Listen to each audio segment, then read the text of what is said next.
Kim Dae-ho stood in the center of the massive council chamber, his hands clasped behind his back. The human ambassador wore his best diplomatic uniform, dark blue with silver buttons that caught the artificial light.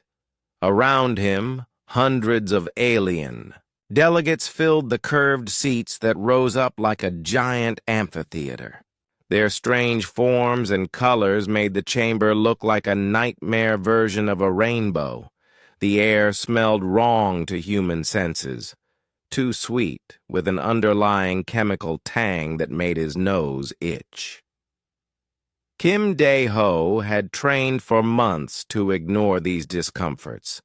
Today was too important to let anything distract him from his mission.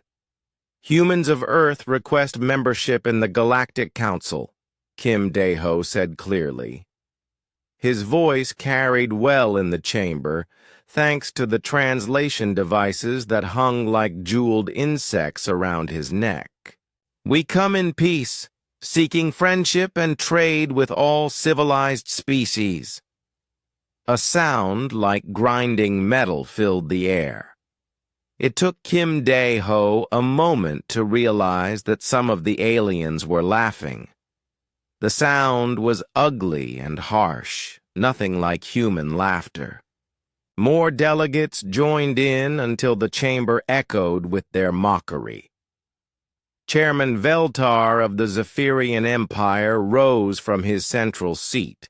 He stood 3 meters tall, with skin like polished silver and 4 arms that moved like striking snakes. His eyes were solid black, showing no emotion that humans could read.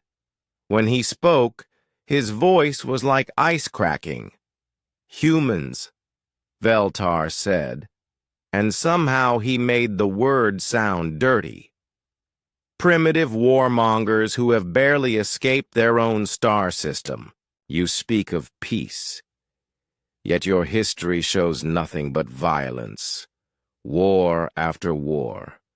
Killing your own kind for thousands of years. Kim Dae-ho kept his face calm, though anger burned in his chest. We have learned from our mistakes. Humanity has been at peace for over 50 years now. We have built colonies, explored space, and developed new technologies. Technologies? A delegate from the crystalline hegemony clicked and chittered in amusement. Her body looked like living glass, sharp edges catching the light. You still use chemical rockets and primitive fusion. Your computers are barely capable of basic calculations compared to our quantum systems. More laughter filled the chamber. Kim Dae-ho felt heat rise in his face but forced himself to remain still. He had known this would be difficult. Earth's leaders had prepared him for rejection, but not for this level of open mockery. Veltar raised one of his 4 hands for silence. The laughter stopped immediately. Let us examine what humans call civilization, he continued. Your species destroys your own planet's environment. You wage war over resources instead of sharing them. You cannot even agree on how to govern yourselves. Your application shows that humans still maintain separate governments, added a delegate from the Hive Collective. The insect-like being's wings buzzed with each word. How can we trust a species that cannot unite under one rule? Kim Dae-ho took a deep breath. Diversity of thought and government makes us stronger, not weaker. We may have different nations, but we work together when it matters. The colony ships, the space stations, the research projects, all of humanity contributed to these achievements. Achievements? Veltar's laugh was like breaking glass. You call stumbling into space an achievement? Most species develop faster than light travel within decades of leaving their home world. Humans have been in space for over a century and still crawl between stars like insects. The chairman gestured with two of his arms, and a holographic display appeared in the center of the chamber. It showed a map of known space with thousands of star systems connected by glowing lines. Earth sat alone in one corner, with only a few thin lines connecting it to its handful of colonies. "Behold the mighty human empire," Veltar said with heavy sarcasm. 7 colonies in 5 star systems. Compare this to the Zephyrian Empire's 10,000 worlds, or even the smallest council member's holdings. Kim Dae-ho studied the display. It was true that humanity controlled very little space compared to the other species, but those colonies were growing strong, filled with people who worked hard to build something better. "We may be small now," Kim Dae-ho said, "but we are determined. Humans do not give up easily. We learn, we adapt, and we overcome challenges." Adapt? The delegate from the Silicon Confederacy spoke in electronic tones. "Your species nearly destroyed itself with nuclear weapons. You poisoned your oceans and burned your forests. This is adaptation." "We stopped ourselves before it was too late," Kim Dae-ho replied. "We learned to work together, to protect our world instead of destroying it. That shows wisdom, not weakness." Veltar moved closer to the chamber's center, his silver form gleaming under the lights. "You speak of wisdom, human, but your actions show only violence. Even now your ships carry weapons, your colonies train soldiers. You claim to seek peace while preparing for war." "We defend ourselves because we must," Kim Dae-ho said firmly. "Space is dangerous. Pirates, hostile environments, unknown threats. Preparation is not the same as aggression." "Preparation?" Another round of harsh laughter echoed through the chamber. "Your weapons are laughable. Your ships are slow and clumsy. Your soldiers use projectile weapons like primitive savages." Kim Dae-ho felt his control slipping. These beings had no right to mock humanity's struggles and achievements. Humans had fought for every inch of progress, earned every small victory through blood and determination. Veltar seemed to sense his anger and smiled, showing teeth like silver needles. "Perhaps we should demonstrate the difference between human technology and true advancement." The holographic display changed to show a human cargo ship approaching a space station. Suddenly, a Zephyrian vessel appeared beside it. The alien ship was half the size but moved with impossible grace. Energy beams lanced out, easily penetrating the human ship's shields and disabling its engines. "This recording was made last month," Veltar explained. "A human smuggler tried to bring weapons into Zephyrian space. Our patrol ship stopped them without difficulty. No humans were killed, though perhaps they should have been." Kim Dae-ho's jaw tightened. The ship in the recording belonged to criminals, not Earth's government. But explaining that difference would only make humans look weak and divided. "The Galactic Council has reached its decision," Veltar announced. "Humanity's application for membership is denied. Furthermore, the Council votes to impose sanctions on all human space activity." A new holographic display appeared, showing the borders of human space surrounded by red warning markers. "No Council member will trade with humans. No Council ship will enter human territory. No human ship will be permitted in civilized space. Kim Dae-ho stared at the display, feeling cold despite the chamber's warmth. You are cutting us off completely?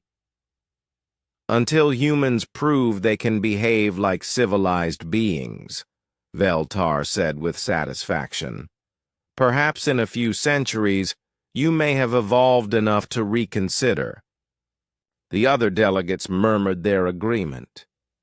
Kim Dae-ho looked around the chamber, seeing nothing but contempt and dismissal in hundreds of alien faces. These beings saw humans as nothing more than violent children playing with dangerous toys. Very well, Kim Dae-ho said quietly. Humanity will remember this day. He turned and walked toward the chamber's exit, his footsteps echoing in the sudden silence. Behind him, he heard Veltar's final words. See that you do, Primitive. Perhaps it will teach you humility. Kim Dae-ho did not look back. As the chamber doors closed behind him, he was already planning his report to Earth. The Galactic Council had made their position clear. Now humanity would have to decide how to respond. The long walk to his ship gave him time to think. By the time he reached the docking bay, Kim Dae-ho had made his own decision. The Council wanted to treat humans like primitive warmongers. Perhaps it was time to show them what human warriors could really accomplish. Choi Min-ho gripped the controls of his cargo ship as red warning lights flashed across his display. The massive alien vessel blocking his path looked like a crystal cathedral made of weapons. Its smooth surfaces reflected the light of the nearby star, creating patterns that hurt human eyes to look at directly. Human vessel, you are entering restricted space, came the electronic voice through his communications array. Turn back immediately or face consequences. Min-ho checked his navigation charts again. The trade route to New Sol Colony had been open just 6 months ago. Now alien ships sat at every jump point, turning away human vessels like unwanted visitors at a party. This is cargo ship Earth's Promise, Min-ho replied, keeping his voice steady. I have medical supplies for New Sol Colony. People will die without these medicines. Not our concern, the alien voice responded without emotion. Human space is quarantined by order of the Galactic Council. Return to your territory immediately. Min-ho stared at the alien ship's weapons, which were already powering up with an ominous blue glow. His own ship carried nothing more dangerous than emergency flares. Fighting was not an option, and running would only delay the inevitable. Understood, he said through gritted teeth. Changing course now. As his ship turned away from the blockade, Min-ho activated his emergency beacon. Other human ships needed to know about this new checkpoint. The aliens were tightening their grip around human space like a closing fist. On New Sol Colony, Jung Eun-ji stood in the half-finished atmospheric processor facility, watching alien contractors pack their equipment. The tall, thin beings moved.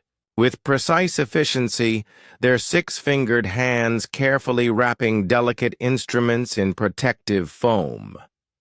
We cannot complete the contract, their supervisor explained in stilted English. Council regulations now forbid assistance to human colonies. You must find other solutions. Jung Eun-ji looked at the massive terraforming equipment being loaded onto alien transports. Without these machines, it would take decades longer to make New Sol's atmosphere breathable. Thousands of colonists lived in sealed domes, dependent on life support systems that were already showing strain. "We had an agreement," she said desperately. "The contract was signed 3 years ago. We have already paid half the cost." "Contract is void due to circumstances beyond our control," the alien replied without sympathy. "Your payment will be refunded, according to galactic commercial law." "But what about the people here? The children, the elderly? They need clean air to breathe." The alien's large eyes showed no emotion. "Human problems require human solutions. We suggest you contact your own scientists for assistance." Young Yunji watched helplessly as the last of the terraforming equipment disappeared into the alien. Ships. Within hours they were gone, leaving behind only empty foundations and broken promises. Back on Earth, Park So-young sat in a secure conference room deep beneath the Global Defense Headquarters. The walls were lined with screens showing the positions of human ships and colonies scattered across nearby star systems. Red markers indicated alien blockade points, and there were far too many of them. "The situation is worse than we initially thought," reported Commander Lee Hyun-woo from his seat at the long conference table.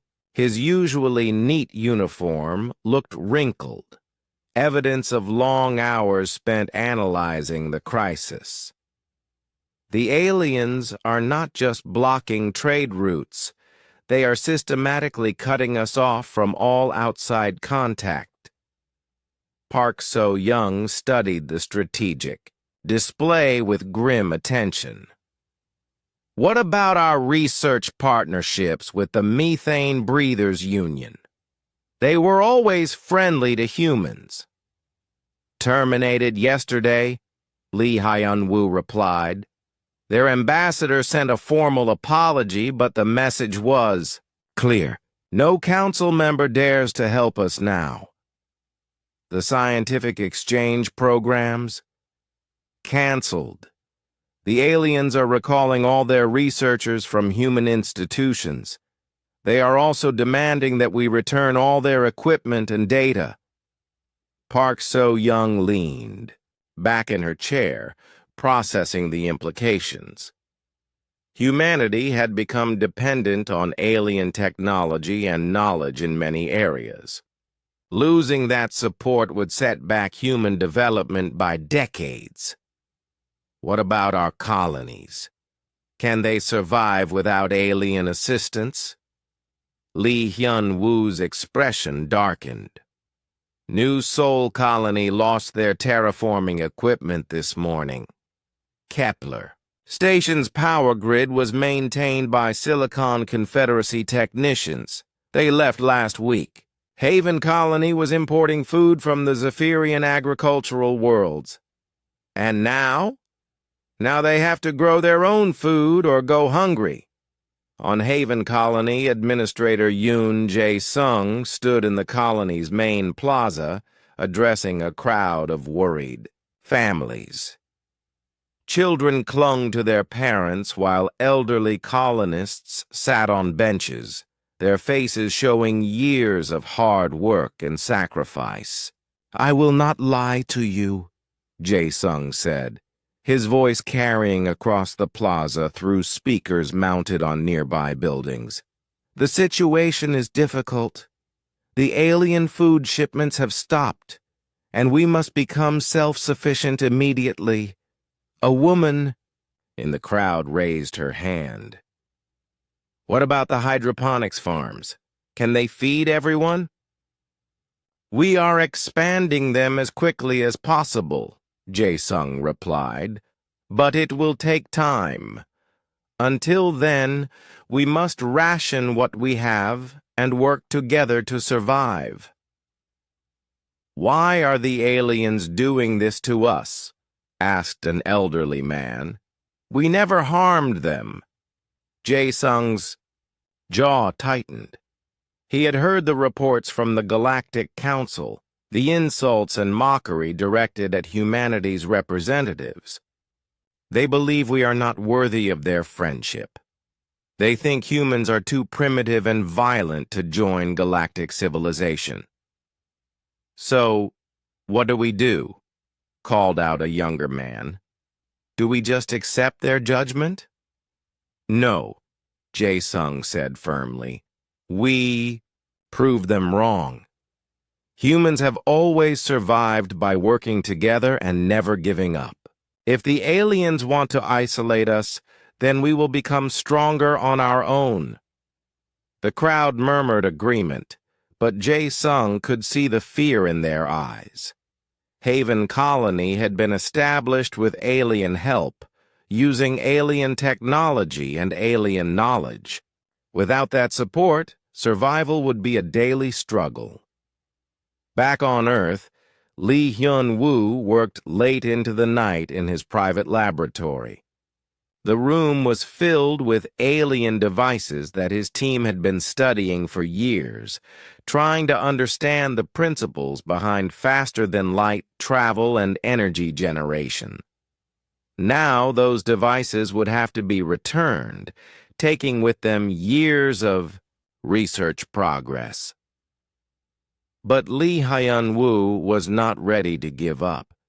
As he examined a Zephyrian quantum processor, an idea began to form in his mind. The aliens assumed that humans were completely dependent on their technology. They expected humanity to collapse within years, maybe months. What if they were wrong? Lee Hyun-woo activated his secure communication terminal and began sending messages to research facilities across human space. Project Silent Thunder was about to begin, though the aliens would not learn about it for years to come. On the mining station orbiting Jupiter, workers watched alien ships depart with loads of refined metals that had been destined for Council worlds. The aliens had canceled all their contracts, claiming that human products were contaminated by primitive manufacturing methods. Station Commander Bae Dong-wook gathered his workers in the main assembly hall. "They do not want our metals," he announced. "Fine, we will keep them for ourselves. Every gram of steel, every ounce of rare elements, it all stays in human space now." "But we built this station to sell materials to the aliens," one worker protested. "What will we do with all this metal?" Bae Dong-wook smiled grimly. "We will build ships. We will build weapons. We will build whatever humanity needs to stand on its own." The workers cheered, their voices echoing through the station's corridors. If the aliens wanted to treat humans like enemies, then humans would prepare accordingly. Across human space, similar scenes played out on dozens of worlds and stations. Alien partners abandoned their contracts, alien advisors returned home, and alien technology was packed away or confiscated. The Galactic Council expected this isolation to break human spirit and force them to accept their place as inferior beings. Instead, something else began to happen. Freed from dependence on alien assistance, humans started to innovate in ways they had not attempted for decades. Without alien solutions to rely on, human engineers and scientists were forced to develop their own answers to complex problems. The aliens had given humanity exactly what it needed most: motivation to prove them wrong. 2 years had passed since the Galactic Council's humiliation, and Lee Hyun-woo barely slept anymore. His laboratory had expanded into 3 underground levels beneath the Lunar Research Station, filled with prototype devices that would have seemed impossible just months earlier. The walls hummed with energy from experimental reactors that operated on principles no alien species had ever discovered. "Show me the test results again," Lee Hyun-woo said to his assistant, Dr. Kim Hye-jin. The young weapons engineer had dark circles under her eyes from weeks of continuous work, but her hands remained steady as she activated the holographic display. The quantum tunnel drive completed a jump of 50 light-years in 12 minutes, Kim Hye-jin reported with barely contained excitement. The fastest Zephyrian ships need at least 2 hours for the same distance. Lee Hyun-woo studied the energy readings with growing amazement. Human scientists had been told for decades that faster-than-light travel required massive amounts of exotic matter and precisely tuned gravitational fields. The aliens made it seem impossibly complex, requiring computer systems that took up entire ship sections. But humans had approached the problem differently. Instead of trying to copy alien technology, they had gone back to basic physics and found a completely new solution. The quantum tunnel drive folded space-time using resonant frequencies that required nothing more than modified human fusion reactors.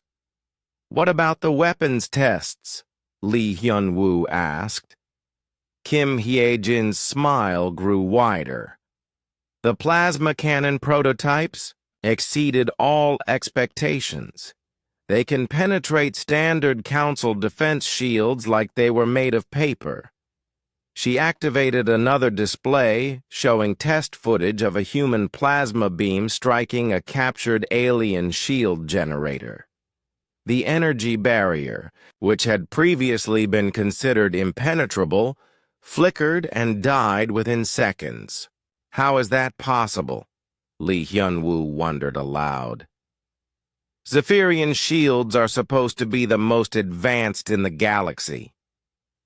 "They are," Kim Hye-jin agreed, "but they were designed to stop alien weapons that use coherent energy beams. Our plasma cannons fire streams of superheated matter with random particle fluctuations. The shield harmonics cannot adapt fast enough." In the communications section of the facility, Shin Yu-jin worked on humanity's greatest secret weapon, a quantum entanglement network that allowed instant communication across any distance. The alien species used hyperspace transmitters that could be detected and intercepted by anyone with the right equipment. Human quantum communication was completely undetectable and impossible to jam. "Connection established with Haven Colony," Shin Yu-jin reported to her supervisor. "Signal strength is perfect across 47 light-years." The implications were staggering. Human ships could coordinate their actions instantly across vast distances, while alien fleets still relied on slower-than-light communications during combat. It was like having a telegraph system while the enemy was still using smoke signals. On Earth's asteroid mining facilities, Bae Dong-wook supervised the construction of humanity's new industrial empire. Without alien trade restrictions and quality standards to meet, human engineers were free to build whatever they needed using any methods that worked. "Production report," Bae Dong-wook called out to his chief engineer, Nam Ki-tae. "Steel production is up 400% from last year," Nam Ki-tae replied, consulting his tablet. "Rare metal extraction has increased by 600%. We are producing more raw materials now than we ever sold to the aliens. And weapons production?" Nam Ki-tae grinned. "The new plasma cannon manufacturing line is ahead of schedule. We should have our first 1,000 units ready for installation within the month. Bai Dong-wook nodded with satisfaction. The aliens had expected humans to collapse without their advanced technology and sophisticated manufacturing systems. Instead, human industry had exploded in ways no alien economist could have predicted. The secret was human adaptability. Alien species had evolved on stable worlds with predictable environments. Their technology was elegant and efficient, but it was also specialized and rigid. Human technology was rougher and less refined, but it was also flexible and robust. More importantly, humans were willing to take risks that terrified other species. Alien safety protocols required months of testing before any new technology could be approved. Human engineers tested prototypes in real combat situations and improved them based on battlefield results. On the military training facilities of Mars, former soldier Nam Ki-tae drilled volunteer crews in new combat doctrines that took advantage of human psychological strengths.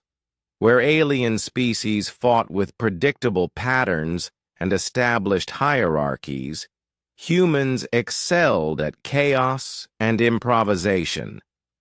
Remember, Nam Ki-tae shouted to a group of pilot trainees, alien commanders expect their orders to be followed exactly.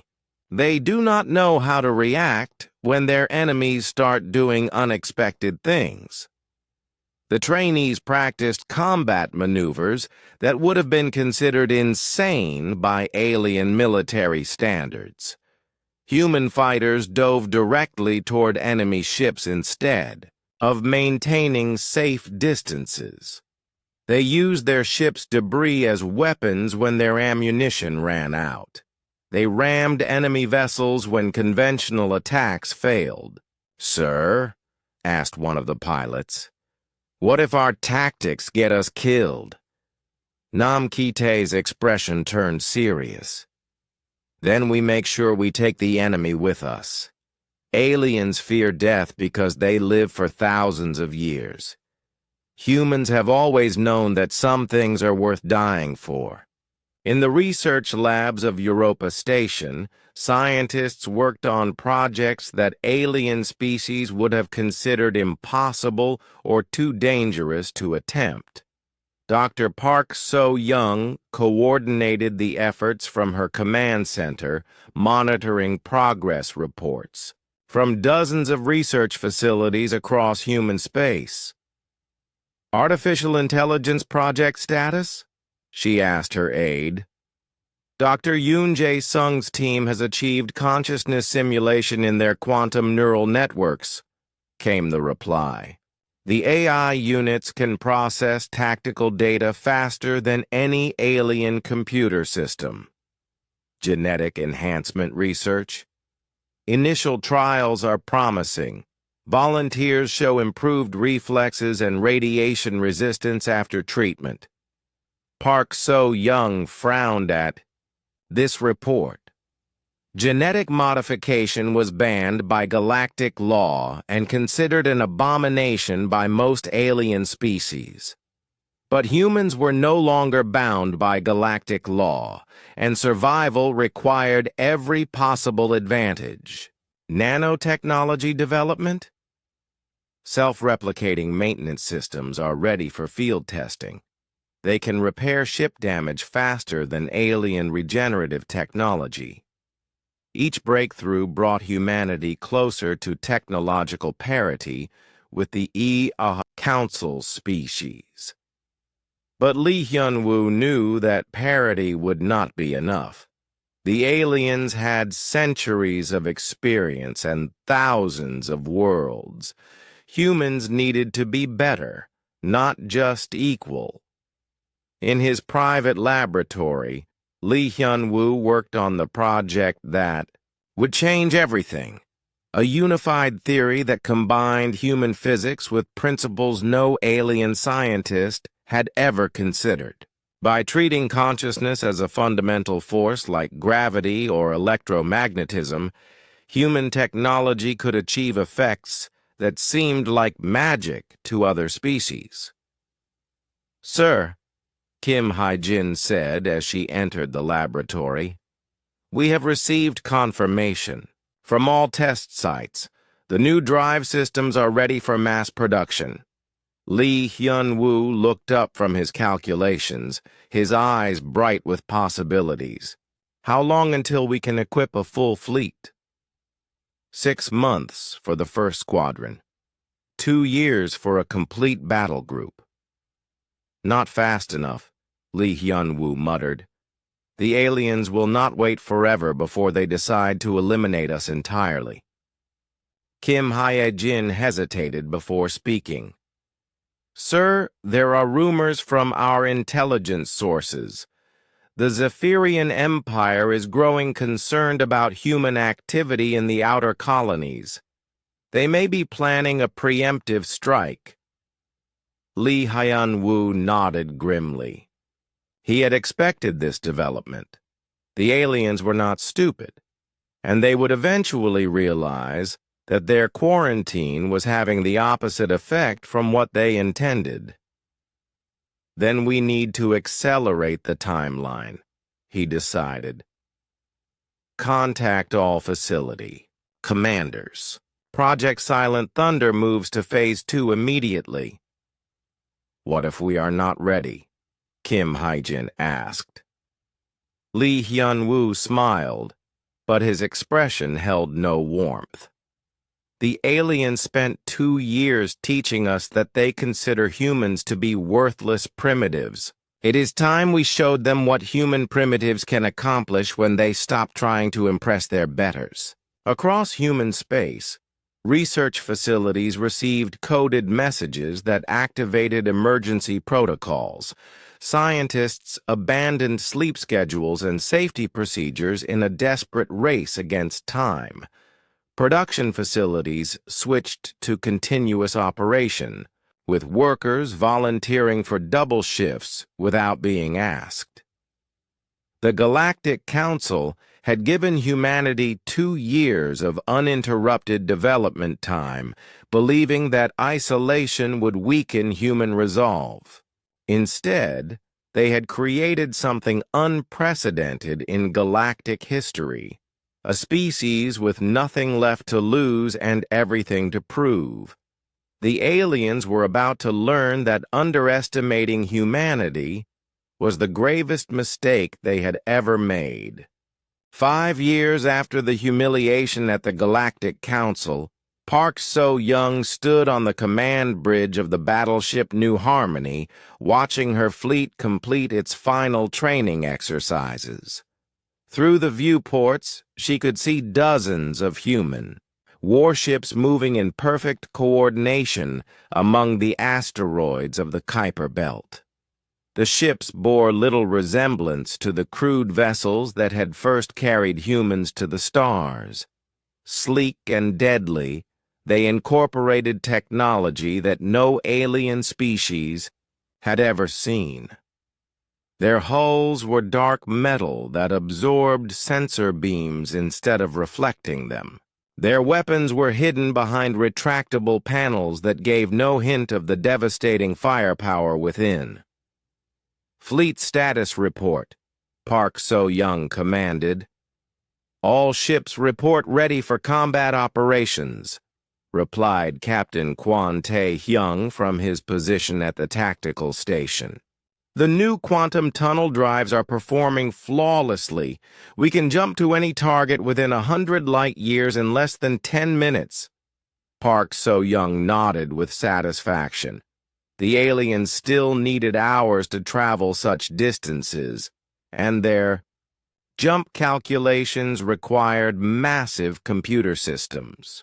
Human ships could plot their course using simple handheld devices, another advantage of the more elegant human approach to faster-than-light physics. "Weapon systems?" Plasma cannon arrays are fully charged and ready, reported Weapons Officer Han Ju-won. The new targeting computers can track and engage up to 50 enemy vessels simultaneously. And our special cargo, Kwon Tai-hyung's smile, was cold. The quantum communication relays are installed and tested. Once we deploy them, every human ship in the galaxy will be able to coordinate in real time. On the hidden research station orbiting beyond Pluto, Lim Soo-bin reviewed intelligence reports that had taken years to gather. The former diplomat had spent the last 3 years infiltrating alien worlds, using false identities and bribed contacts to learn the secrets of Council military capabilities. The Zephyrian Empire maintains exactly 437 warships, Lim Soo-bin reported to her handler via encrypted quantum communication. Their largest vessels carry crews of over 10,000, but their command structure is rigid and predictable. She activated a holographic display showing the layout of a typical Zephyrian battleship. The alien vessel was massive, bristling with weapons and protected by multiple layers of energy shields. But human analysis had revealed critical weaknesses. Their shield generators are located in the ship's core, Lim Soo-bin continued. They believe this placement makes them invulnerable, but it also means the shields cannot be reconfigured quickly. Once we penetrate the outer layer, the entire system will collapse. What about their weapons? Asked her handler. Powerful but slow to recharge. Zephyrian commanders prefer long-range engagements where they can use their superior firepower safely. They have no experience fighting enemies who can close to melee range quickly.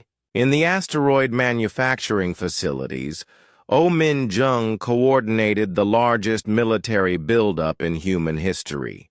Hundreds of ships rolled out of the hidden shipyards every month, each one more advanced than anything the aliens had ever seen. The production lines worked continuously, staffed by volunteers who understood that humanity's survival depended on their efforts. Material requirements for next month? Oh Min-jung asked her production manager. We need more rare earth elements. For the quantum processors, he replied. The mining operations on Titan are running at maximum capacity, but demand keeps increasing. What about the new stealth frigates? First Squadron will be ready for deployment next week. They are completely invisible to alien sensors and can carry enough firepower to destroy ships 10 times their size. Oh Min-jung studied the production schedules with growing confidence. Human industry had become something that no alien economist could understand or predict. Working without rest shifts and safety margins, human workers produced ships and weapons at rates that should have been impossible. The secret was motivation. Alien workers labored for wages and career advancement. Human workers built weapons to protect their families and preserve their species' independence. The difference in productivity was staggering. On Luna Base, Han Ju-won led his elite pilot squadron through combat simulations that pushed both human reflexes and ship performance to their limits.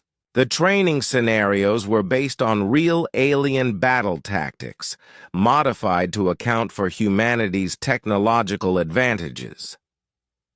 Remember, Han Ju-won called out over the squadron communication channel, alien pilots train for hundreds of years before they see combat. They are experienced but predictable. Use their expectations against them. His pilots flew through scenarios that would have killed anyone using standard alien tactics. They dove into asteroid fields where larger ships could not follow. They used gravitational slingshots to achieve impossible acceleration. They fired weapons while performing maneuvers that alien pilots considered suicidal. "Gold Leader, you are taking too many risks," warned one of his wingmen. "Wrong," Han Ju-won replied. "I am taking exactly the right amount of risks to win. Aliens play it safe because they expect to live forever.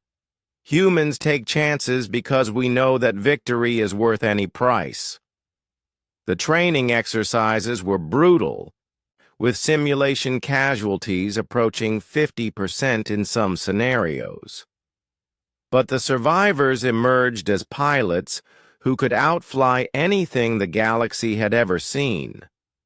In the deep space monitoring stations scattered throughout human territory, technicians tracked alien fleet movements with sensors that the Council species did not know existed. The quantum sensor arrays could detect ship movements from hundreds of light years away, giving humanity advance warning of any alien military activity. Zephyrian patrol fleet detected at Grid 77 Alpha, reported Station Commander Song. He Young. 12 vessels, standard escort configuration. "Any change in their patrol patterns?" asked her intelligence officer. "Negative. They are still following the same routes they have used for the past 2 years. No indication that they suspect human military buildup." This was exactly what human commanders had hoped to achieve. The aliens were so confident in their technological superiority that they had not bothered to investigate what humans were doing in their isolated territories. They assumed that a primitive species could not develop any real threat in such a short time. On Earth, the Global Defense Council met in emergency session to finalize humanity's response to 5 years of alien contempt and isolation. The representatives came from every human world and station, united by shared determination to prove their species' worth. "Intelligence confirms that the Zephyrian Empire is planning a demonstration attack on one of our outer colonies," reported Admiral Ryu J. Min. "They want to remind us of our place in the galactic hierarchy."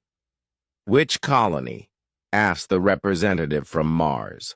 "Unknown, but our sources suggest they will choose a research station with minimal defenses. They want to make their point without risking significant losses." Kim Dae-ho, who had returned from his diplomatic humiliation to serve as Earth's military liaison, stood to address the council. "5 years ago, the aliens told us that humans were too primitive to join galactic civilization. They said we were violent warmongers who could never understand true advancement." He paused to look around the room at faces hardened by years of struggle and preparation. Perhaps they were right about one thing. We are warmongers, but we wage war to protect what we love, not to conquer what others have built. "The question now," interrupted Admiral Ryu J. Min, "is whether we are ready to show the galaxy what human warriors can accomplish." Park So-young activated a holographic display showing the current positions of human fleets scattered throughout the outer territories. Hundreds of ships appeared as glowing dots, each one representing firepower that could devastate alien vessels with ease. "Human military forces are ready for combat operations," she reported. "We have achieved complete technological superiority in weapons, propulsion, and communications. Our industrial capacity exceeds that of any single council member species." What about our defensive preparations? Asked the Luna representative.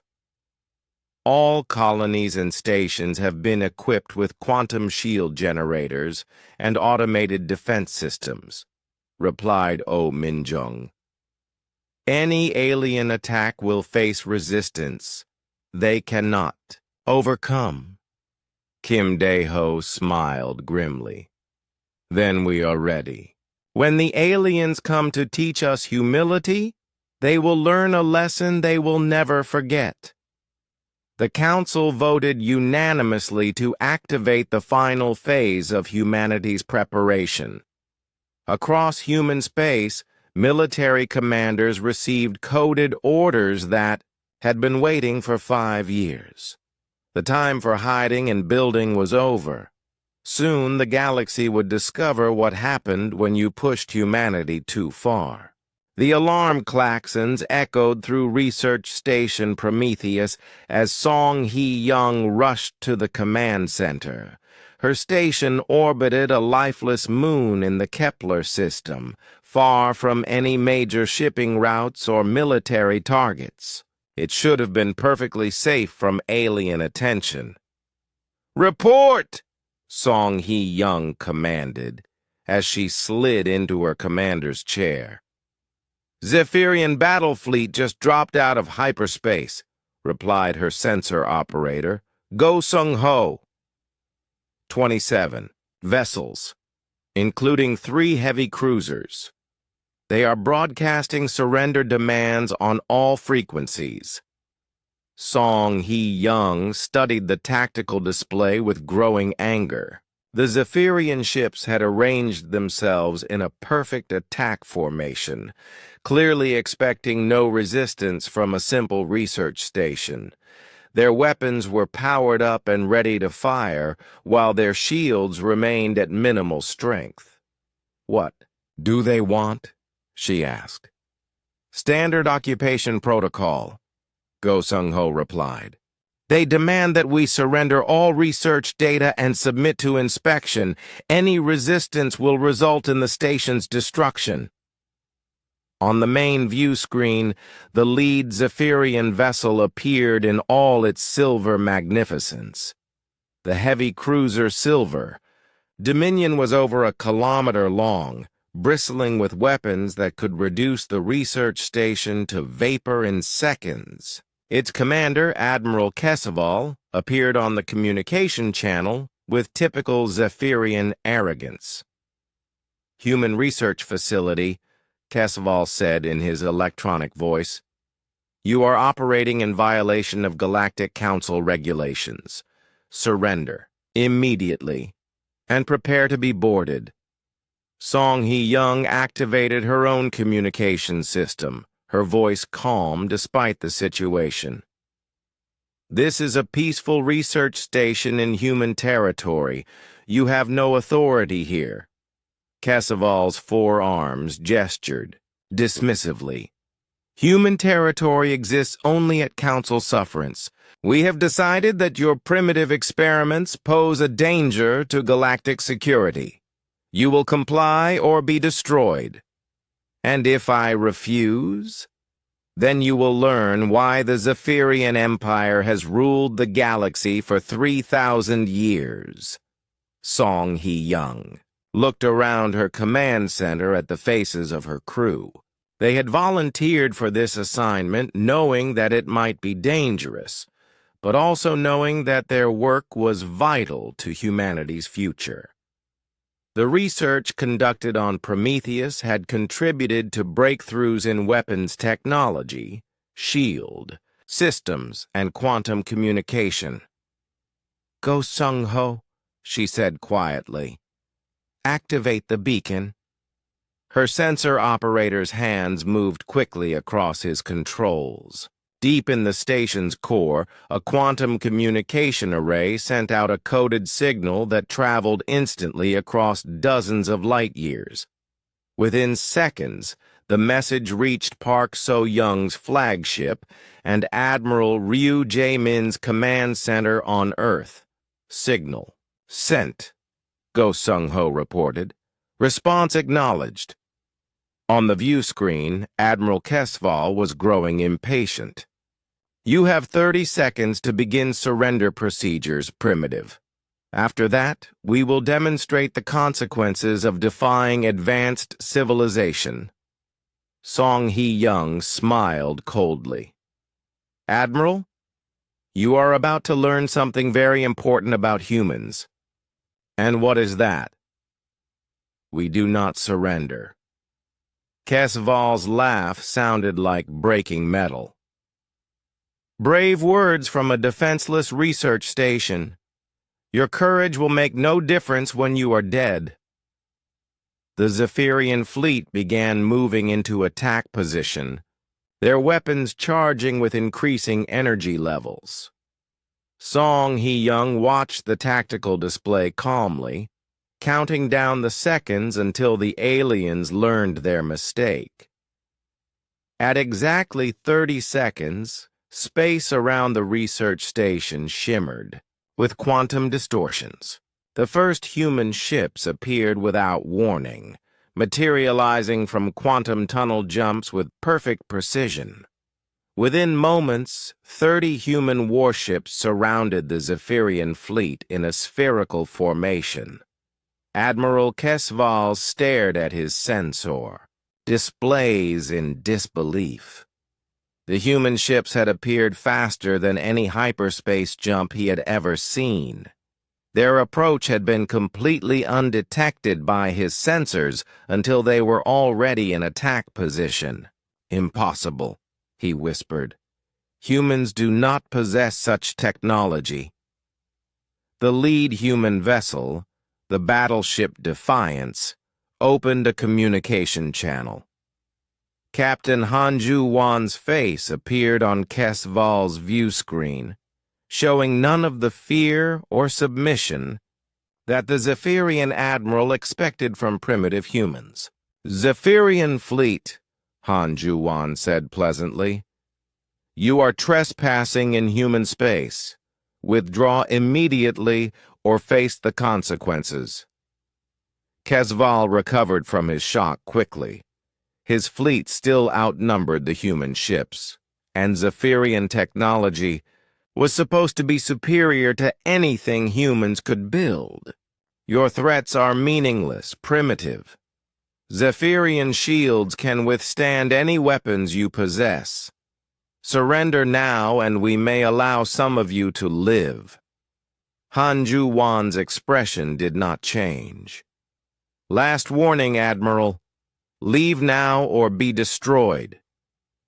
Destroy. Us! Kesval's electronic laughter filled the communication channel. You will learn the price of challenging your betters.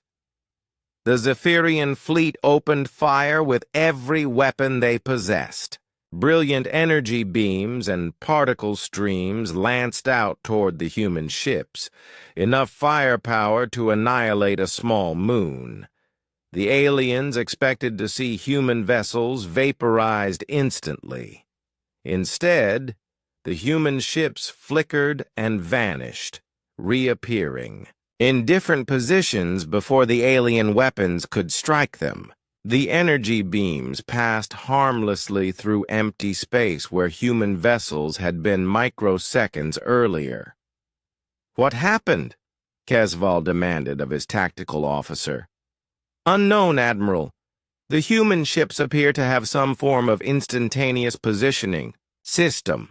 Our targeting computers cannot lock onto them.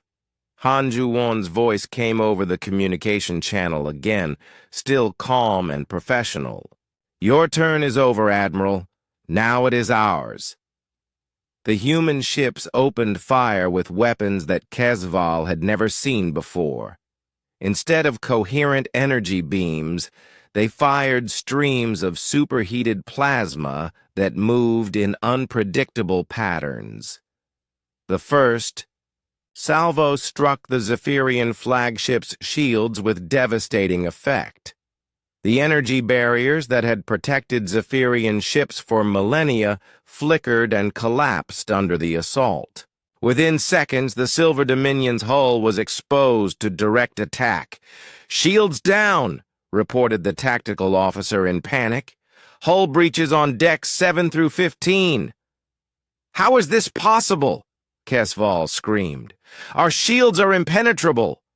Answer came in the form of more plasma streams that tore through his ship's armor like paper. The Silver Dominion, pride of the Zephyrian fleet, died in minutes under the concentrated fire of human weapons that operated on principles no alien scientist understood. Across the battlefield, the same scene played out on ship after ship. Zephyrian.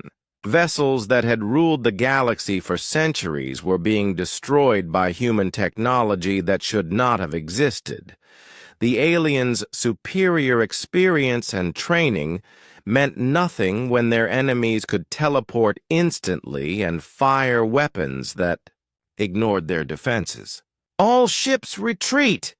Kesval ordered desperately. "Emergency hyperspace jump!"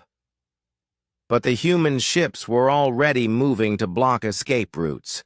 Their quantum tunnel drives allowed them to intercept fleeing vessels before the Zephyrians could charge their hyperspace engines.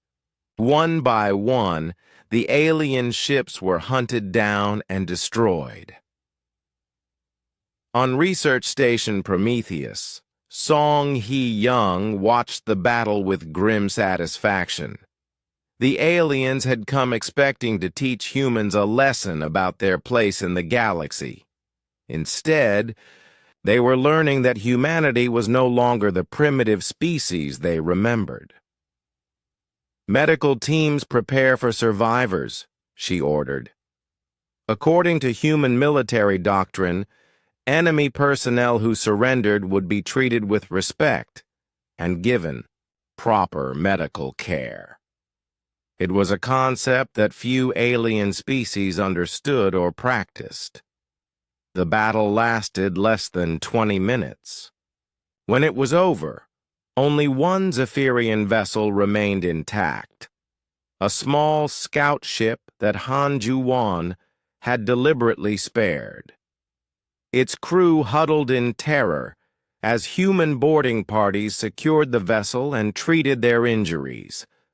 "This ship will return to Zephyrian space," Han Ju-won announced over the communication channel.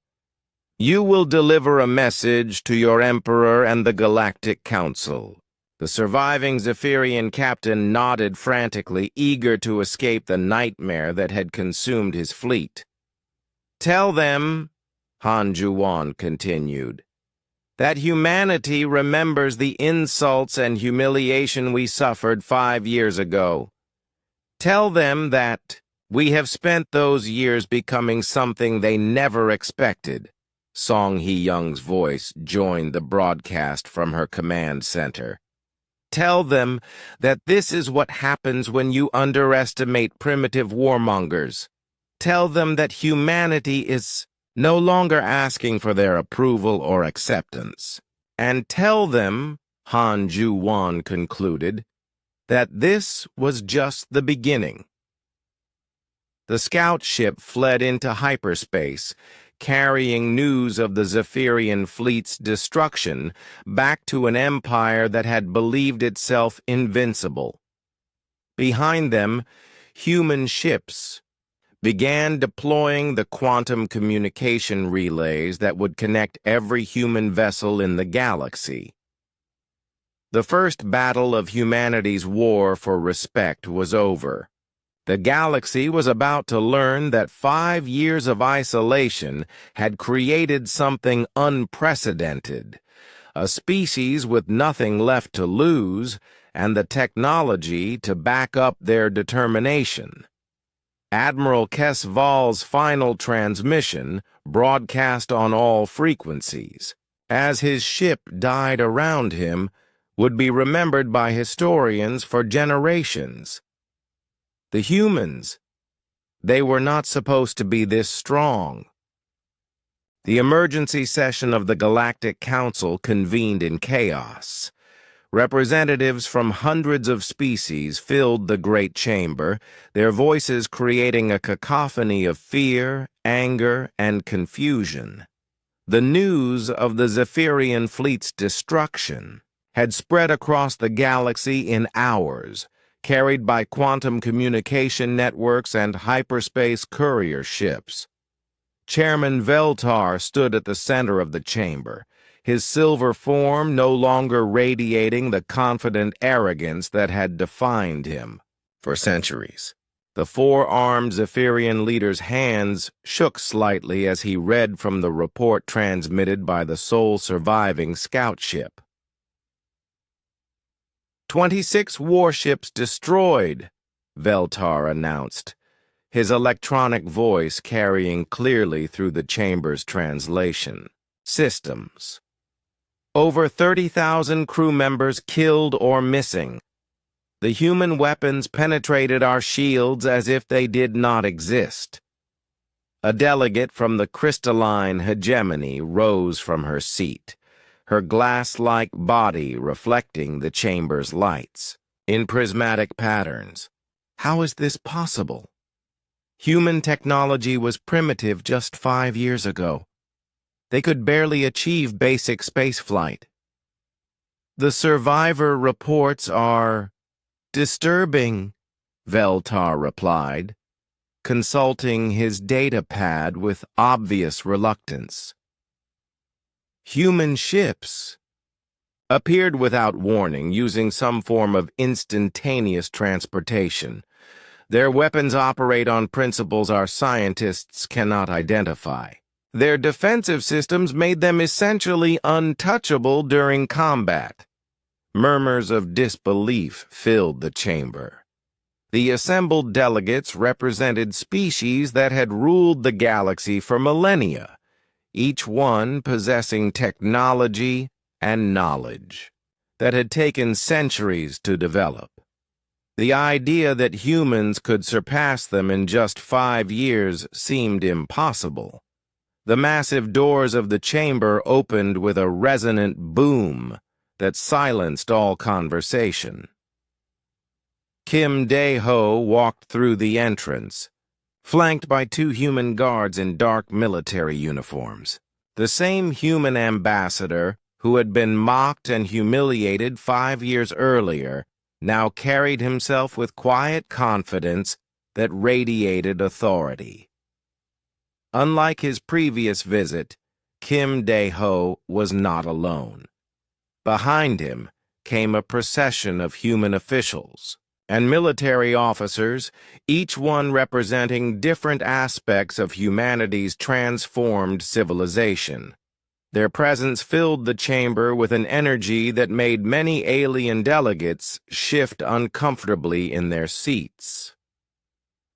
Chairman Veltar, Kim Dae-ho said as he reached the chamber's center, his voice carrying easily without technological amplification. Thank you for allowing humanity to address the Council once again. Veltar's black eyes fixed on the human ambassador with barely concealed hostility.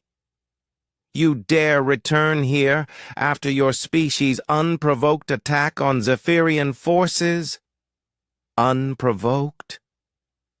Kim Dae-ho's tone remained calm and professional. Your fleet attacked a peaceful research station in human territory. They demanded surrender and threatened destruction. We simply defended ourselves. Your research station was conducting illegal weapons development, Veltar accused. The Council has a right to investigate potential threats to galactic security. Kim Dae-ho smiled coldly. The same council that declared human space to be quarantined? The same council that forbade any contact with our species? You cannot have it both ways, Chairman. Either we are isolated primitives beneath your notice, or we are a potential threat that requires your attention. Behind Kim Dae-ho, Admiral Ryo Jaemin stepped forward. The human fleet commander wore a simple uniform without decorations, but his presence commanded respect from beings who had fought in battles across the galaxy. "Perhaps," Ryujamin said quietly, "the Council would like to see what human primitive technology has accomplished."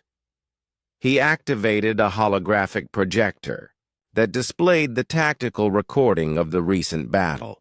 The assembled delegates watched in stunned silence as human ships materialized from nowhere, effortlessly dodged alien weapons, and systematically destroyed vessels that had been considered invincible. "Impossible," whispered a delegate from the Silicon Confederacy. "Our analysis of human technology showed no capability for such advancement." "Your analysis was 5 years out of date," replied Anso-He, Earth's new scientific advisor. The young woman activated her own display, showing comparative charts of human and alien technological capabilities. "During our isolation, humanity was forced to develop our own solutions to problems we had previously relied on alien assistance to solve." The charts showed development curves that defied all known patterns of technological advancement. In areas such as faster-than-light travel, weapons systems, and communications technology, human capabilities now exceeded those of any council species. "We call it necessity-driven innovation," and so he continued. "When survival depends on rapid advancement, bureaucratic delays and safety protocols become luxuries that cannot be afforded." A delegate from the Hive Collective buzzed with agitation. "Such rapid development is dangerous. There must be testing periods, safety evaluations, peer review processes. Tell that to the families who would have died without medical supplies." "Because alien blockades prevented trade," Kim Dae-ho replied sharply. "Tell that to the colonists who would have suffocated because alien contractors abandoned terraforming projects. Humanity learned to innovate quickly because you gave us no choice." Veltar struggled to regain control of the session.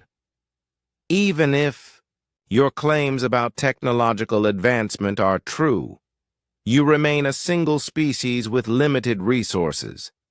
The Council represents thousands of worlds and countless billions of beings." Admiral Ryu Jae-min's smile was predatory. "Would you like to test that assumption, Chairman?" He gestured toward the chamber's main view screen, which activated to show the space around the council station.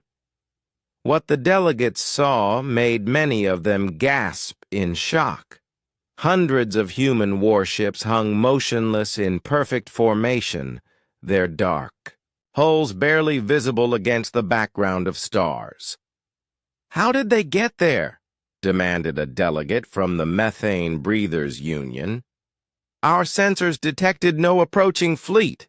"Human quantum tunnel drives do not produce the gravitational distortions that your sensors are designed to detect," and so he explained calmly. "We have been in position for the past 6 hours, waiting for this session to begin." The implications were staggering. If humans could move large fleets undetected, then no alien world or installation was truly safe. The defensive strategies that had protected galactic civilization for millennia were suddenly obsolete. "What do you want?" Veltar asked, his electronic voice barely concealing his fear.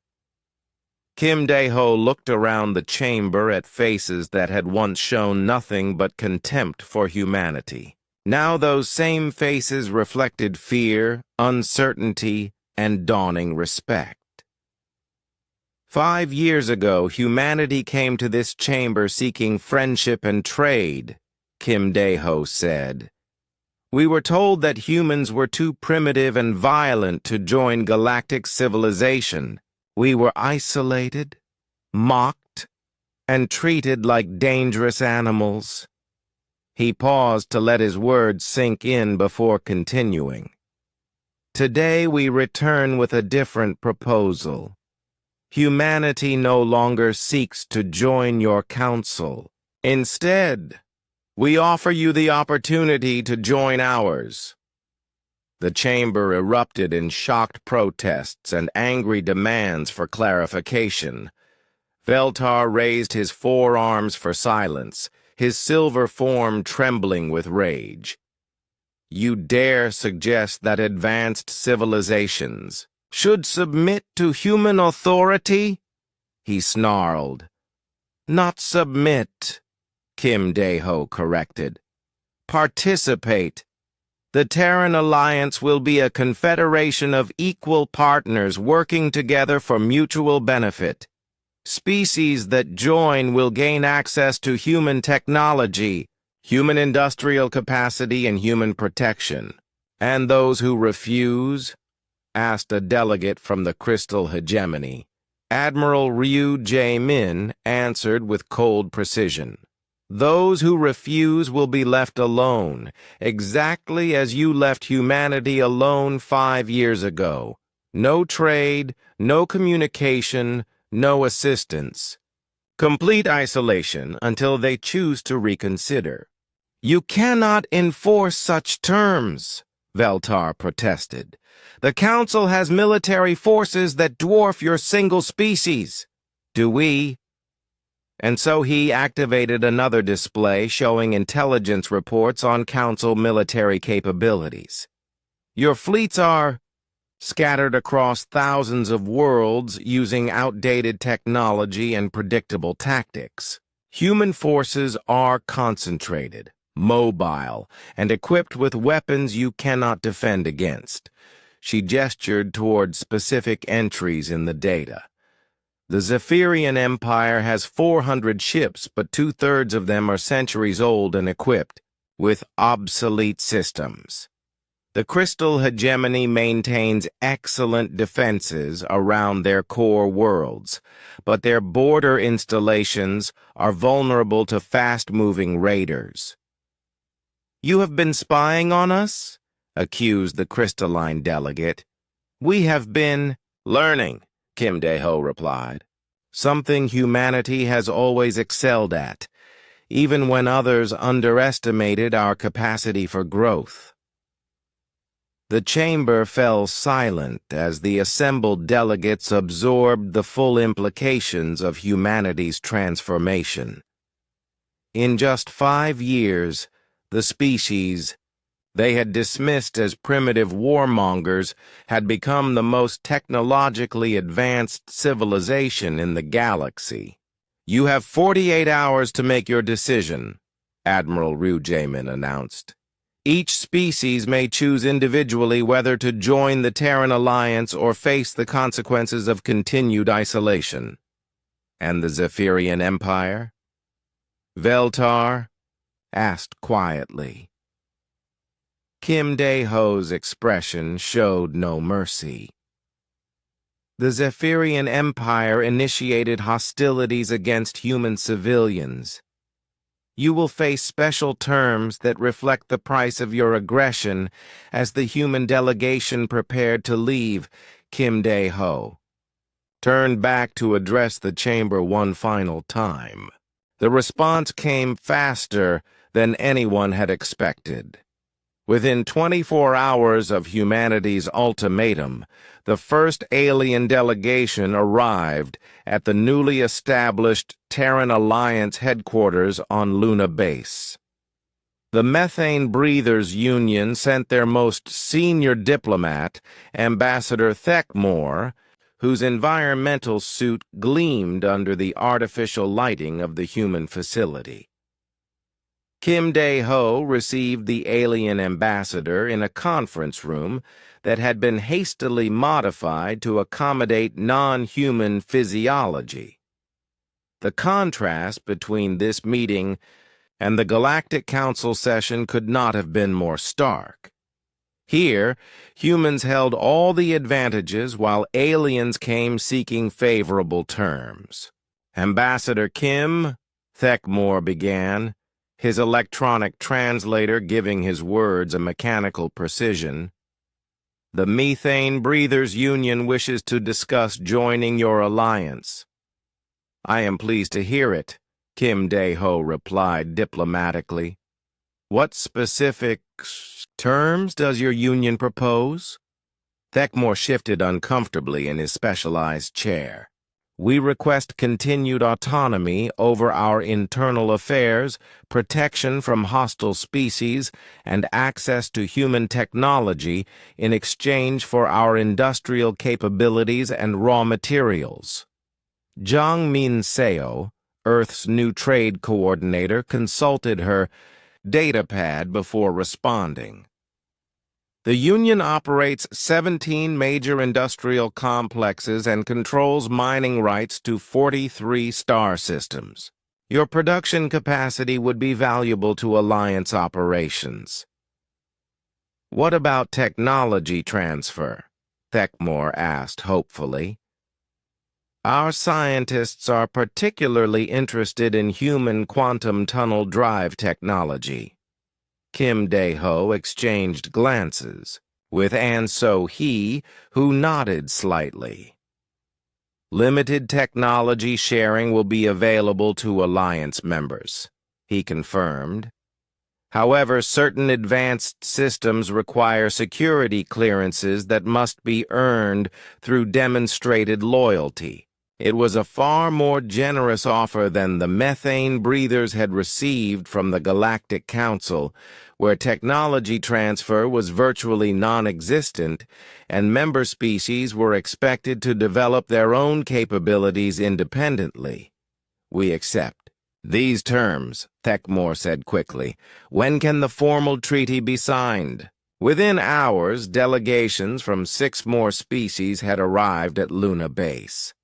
The insectoid collectives, the Machine Intelligence Network, the Aquatic Federation, and several smaller civilizations all sought to negotiate entry into the Terran Alliance.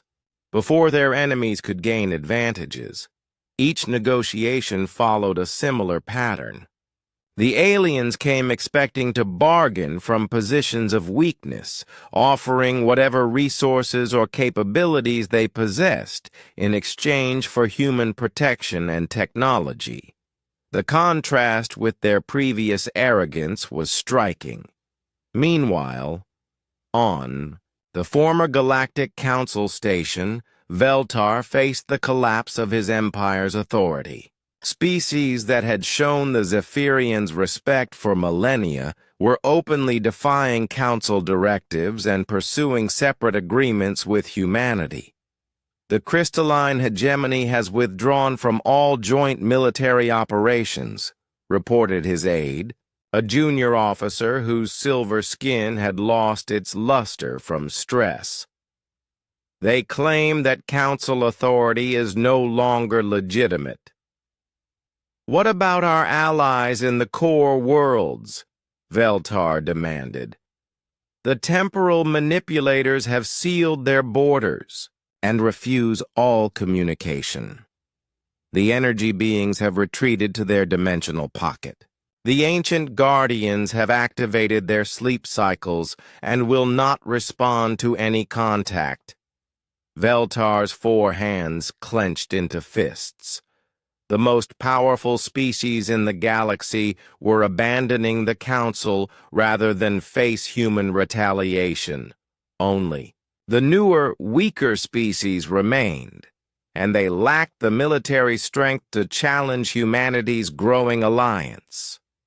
On Earth, Seo Tai-jun worked with a team of psychological warfare specialists to craft the terms that would be offered to species seeking alliance membership. The human approach was deliberately designed to contrast with the Galactic Council's rigid hierarchy and bureaucratic indifference. Each species maintains complete internal autonomy, Seo Taijun explained to his team. No interference in their governmental systems, cultural practices, or domestic policies. The alliance exists purely for mutual defense and economic cooperation. What about dispute resolution? Asked one of his assistants. Mediation rather than dictation. When alliance members have conflicts, human arbitrators will help negotiate solutions that benefit all parties. No species will be forced to accept terms that damage their core interests.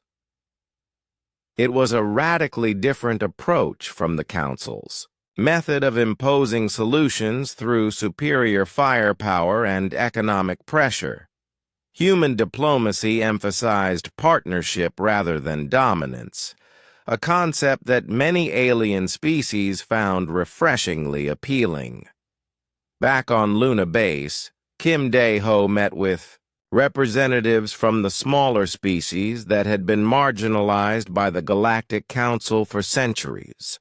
The peaceful traders, the nomadic wanderers, and the artistic communes had all suffered under council policies that favored large militaristic empires. Under alliance protection, your species will be free to pursue your own development without interference, Kim Dae-ho assured them. No one will demand that you militarize your societies or abandon your cultural values. The relief on their alien faces was obvious. Many of these species had been forced to choose between submission to the Council's demands or complete isolation from galactic civilization. The Terran Alliance offered a third option, partnership with equals. However, not all species were eager to join humanity's new order. The Zephyrian Empire, the Predator clans, and several other militaristic civilizations viewed the alliance as a direct threat to their traditional dominance. Veltar called an emergency meeting of the remaining council, loyalists, hoping to organize resistance to human expansion. The gathering took place on the heavily fortified world of Zephyr Prime, surrounded by the Empire's most powerful defensive systems. We cannot allow this human alliance to continue growing, Veltar declared to the assembled military commanders. If we wait longer, they will become too strong to challenge. General Krixtall of the Predator clans nodded his massive head in agreement. My warriors are eager to test themselves against these upstart humans. Give the order, and we will crush their fleets. What about their superior technology? Asked Admiral Zenrak of the Void Hunters. The reports from the Prometheus battle suggest that human weapons can penetrate our best shields. Veltar's silver skin darkened with anger. Technology means nothing without the experience to use it properly. Humans have been in space for barely 2 centuries. Our warriors have fought in battles across the galaxy for millennia. But even as the Council loyalists planned their resistance, more species continued to defect to the Alliance. The economic benefits alone were proving irresistible to civilizations that had struggled under Council trade restrictions and taxation policies. Jiang Minseo announced the Alliance's new trade agreements with great fanfare. Open markets, fair pricing, and technology sharing based on mutual benefit, she declared. No species will be forced to accept disadvantageous terms simply because they lack military power. The contrast with Council economics was stark. Where the Galactic Council had maintained prosperity through exploitation of weaker species, the Terran Alliance offered genuine partnership and shared growth. On the research stations scattered throughout, human space, and so he coordinated the most ambitious technology-sharing program in galactic history. Alien scientists worked alongside human researchers on projects that neither species could have completed alone. The Aquatic Federation's biotechnology combined with human quantum processing has produced medical advances that will benefit every Alliance member, she reported to the Alliance Council. We are achieving more in months than the Galactic Council accomplished in decades. Meanwhile, Admiral Ryu Jae-min prepared for the inevitable military confrontation with the Council's remaining forces. Intelligence reports suggested that Veltar was gathering a massive fleet for a decisive strike against human territory. They will likely target Earth directly, Ryu Jae-min explained to his staff.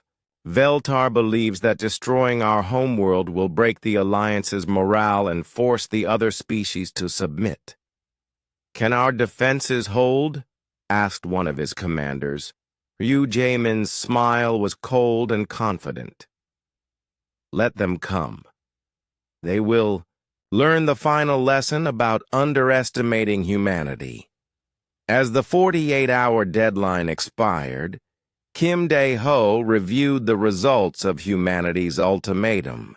Over 60 species had requested Alliance membership, while fewer than 20 remained loyal to the Galactic Council.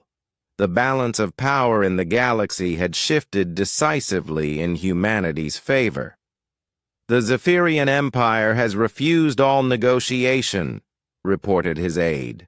They are mobilizing their remaining fleets for military action. Kim Dae-ho nodded grimly. He had expected this outcome. Veltar's pride would never allow him to accept subordination to the species he had once mocked as primitive.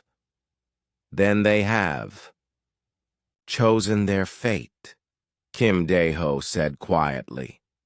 When this is over, there will be a new order in the galaxy, and every species will remember who was wise enough to choose cooperation over conquest.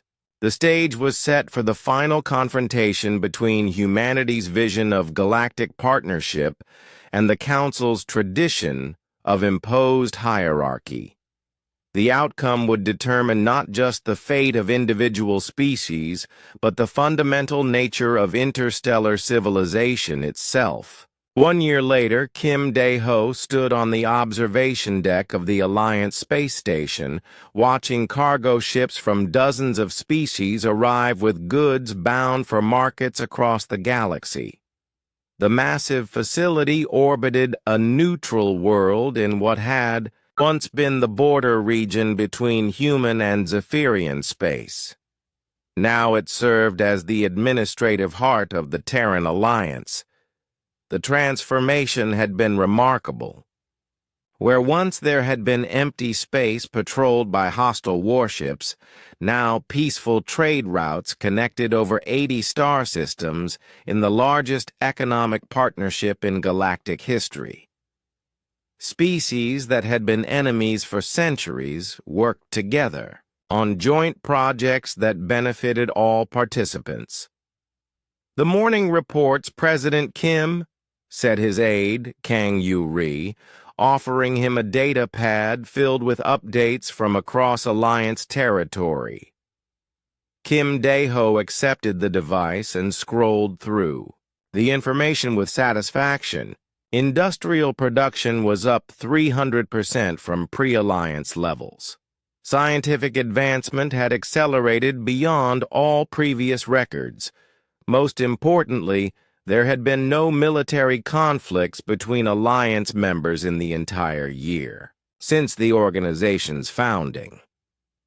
"What news from the former Council territories?" he asked.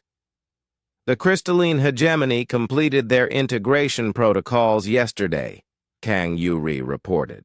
"Their crystal manufacturing technology is already being combined with human quantum processors to create more efficient computer systems." And the Aquatic Federation? Their biomedical research stations are producing new treatments for diseases that affect multiple species. The healing properties of their coral-derived compounds are proving especially effective for methane-breather respiratory ailments. Kim Dae-ho nodded approvingly. The Alliance's approach of encouraging technological cooperation had produced innovations that no single species could have achieved alone.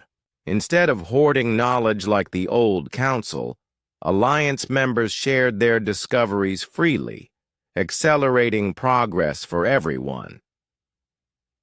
In the station's main conference room, Lee Hyun-woo presented the latest advances in quantum tunnel technology to a mixed audience of human and alien scientists.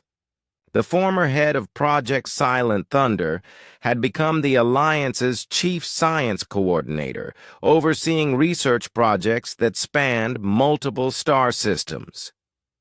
The new generation of tunnel drives can transport entire fleets across the galaxy. In minutes, Lee Hyun-woo explained, gesturing to a holographic display showing the drive's internal structure. More importantly, the technology can be adapted for civilian use, reducing travel time between Alliance worlds from months to hours. An insectoid scientist buzzed with excitement. Such technology would revolutionize trade and communication throughout our territories. That is exactly the goal, Lee Hyun-woo replied. The Alliance succeeds when all members prosper together. Meanwhile, in the Defense Command Center, Park So-young monitored the security situation across Alliance space. The former Earth military intelligence chief now served as the Alliance Defense Coordinator, commanding fleets that included vessels from dozens of different species. Patrol report from Sector 7, announced Captain Kwon Tae-hyung from his command console. All shipping lanes remain secure. No hostile activity detected. Park So-young studied the strategic display with professional satisfaction. The Alliance's military doctrine emphasized protection rather than conquest, with fleets positioned to defend trade routes and colony worlds rather than project power into neutral territory. "Any word from the former Zephyrian territories?" she asked. The Imperial Remnant continues to consolidate around their core worlds, Kwon Tae-hyung replied. Intelligence suggests they have fewer than 50 functional warships remaining. The once mighty Zephyrian Empire had collapsed within months of humanity's victory. Their military defeat at the Battle of Prometheus had been followed by economic isolation as former allies and trading partners abandoned them for the Alliance's more beneficial terms. Entire sectors of Zephyrian space had declared independence, seeking protection under the Alliance's defensive umbrella. On the agricultural world of New Eden, Jung Eun-ji supervised the most ambitious terraforming project in galactic history. The former New Sol colony engineer now directed the transformation of barren worlds into garden planets, using technology contributed by multiple Alliance species. The atmospheric processors are exceeding all projections, she reported to her. Mixed team of human and alien technicians. Combining Zephyrian weather control systems with human quantum engineering has produced results that neither species could have achieved alone. Her assistant, a young methane breather named Zictel, checked his instruments with obvious excitement. The oxygen levels have reached sustainable levels 6 months ahead of schedule. This world will be ready for human colonization by the end of the year. Young Eun-ji smiled as she watched clouds form in skies that had been barren for millions of years. The Alliance's terraforming program was creating new homes for species whose populations had outgrown their original worlds, offering opportunities for expansion without the need for conquest or displacement. In the cargo bay of a massive transport ship traveling between Alliance worlds, Choi Min-ho supervised the loading of medical supplies bound for a dozen different destinations. The former cargo pilot who had been turned away from alien blockades now commanded one of the largest shipping fleets in the galaxy. "Priority cargo for the Insectoid Collective," announced his cargo master, a reliable human named Im Da-on. "Antiviral compounds developed on Earth specifically for their physiology." "And the cultural exchange materials?" Min-ho asked. "Artistic works from the creative communes, music recordings from the harmonic species, and literature translated into 47 different languages. The cultural sharing program has become as popular as the technology exchanges." Min-ho nodded with satisfaction. The Alliance had succeeded not just in military and economic terms, but in creating genuine friendships between species that had previously viewed each other with suspicion or contempt. However, the most remarkable transformation had occurred in the former heart of the Galactic Council. On the station that had once hosted Chairman Veltar's arrogant pronouncements, a very different kind of meeting was taking place. The former Zephyrian leader sat across a conference table from Kim Dae-ho, no longer wearing the symbols of imperial authority. Veltar's silver skin had lost its lustrous shine, and his 4 arms moved with none of their previous commanding grace. The once mighty emperor had become a petitioner, seeking mercy from the species he had once scorned. The Zephyrian. "People are suffering," Veltar said quietly, his